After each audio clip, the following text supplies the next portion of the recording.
Good day everybody, I am Cindy Domingo, 24 years old, magto 2 years na sa Madrid, Philippines. My province is in Pangasinan, Bayuyong Pasista, Pangasinan. Doon po ako lumaki sa barangay Bayuyong Pasista, Pangasinan. Yung pinaka-favorite kong nangyari sa buhay ko nung time na nasa Bayuyong Pasista, Pangasinan ako, sobrang saya ng mga memories like fiesta, mga childhood friends. Usually na ginagawa sa fiesta namin sa Bayuyong is nagkakatipon-tipon lahat ng mga families. It's like reunion ng mga families, together celebration kasama mga barangay mates. Yun ang miss ko sa barangay Bayuyong. Kasi when I started working dito sa Manila, hindi na ako nakakauwi. So, minsan na talaga. Nag-college ako sa Pangasinan State University, Urdaneta Campus. I took up civil engineering. Hi sa lahat ng mga engineering students sa Pangasinan State University. Hello sa inyong lahat. Especially sa College of Engineering. Nag-start ako sa Madrid, Philippines last August 2014. Then I started sa Pangasinan branch. Then I almost stayed there for 8 months. Then transfer ako dito sa main branch sa Makati. Dito sa Makati main branch, 1 year and 4 months na akong nag-stay dito. Kwento ko sa inyo kung anong everyday na ginagawa ko pagpasok ko dito sa Madrid, Philippines. So usually, dumarating ako dito minsan 7, maaga. Then mag-breakfast muna ko and do my personal things. Then piniprepare ko, pinaka-importante rin na ginagawa ko, or usually ginagawa ko talaga. Piniprepare ko yung sarili ko, yung mindsetting ko, sa goal ko, kung bakit ba ako talaga pumasok sa Madrid, Philippines. Which is yung positive thinking. Iniisip ko kung paano ko talaga magagawa ng ayos yung trabaho ko that day. Okay, kung pag-uusapan naman natin yung kung paano ko ba ma-overcome yung problems and challenges na nai-encounter ko everyday. Usually, every afternoon, we do our prayer every 5 p.m. Then after that, usually ginagawa ko yung malapit ako sa supervisor ko na si Mr. Lilikwanan and sa TL ko na si Mr. Riquelman about sa concerns, problems sa work. So they usually help me also kung paano ba masusolusyonan yung problem na yon.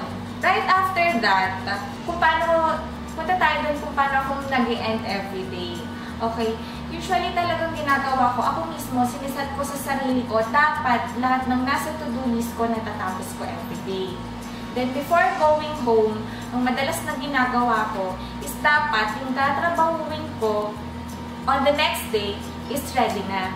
Para dire-diretso na ulit ako sa mga susunod na araw sa trabaho ko. Yung mga favorite moments ko dito sa Madrid, Philippines, mag-start tayo yung sa everyday na kumbaga nagiging part din kung paano ako nai-inspire everyday. Siyempre, kasama mga ka-team ko. Isang magandang part na ng everyday life ko dito sa Madrid, Philippines, yung part na yun.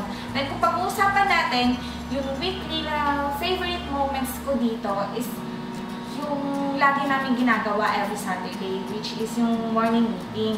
We do usually having praise and worship, Zumba together, nagkakasama mga employees, nagkakaroon ng chance to know each other.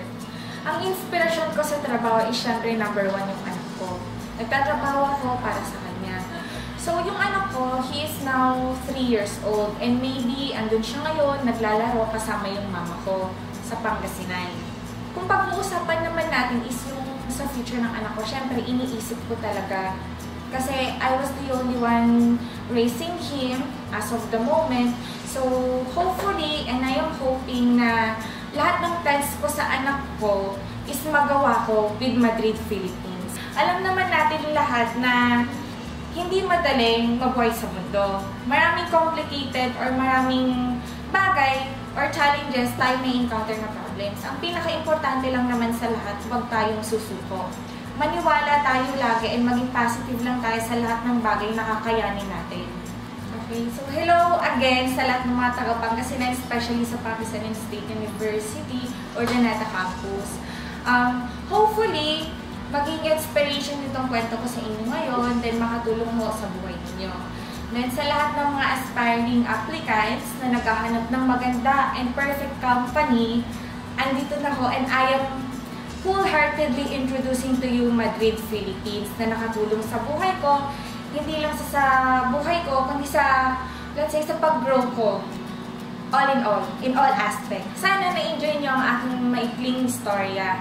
Again, this is Cindy Domingo for Real Madrid, Real People. Bye!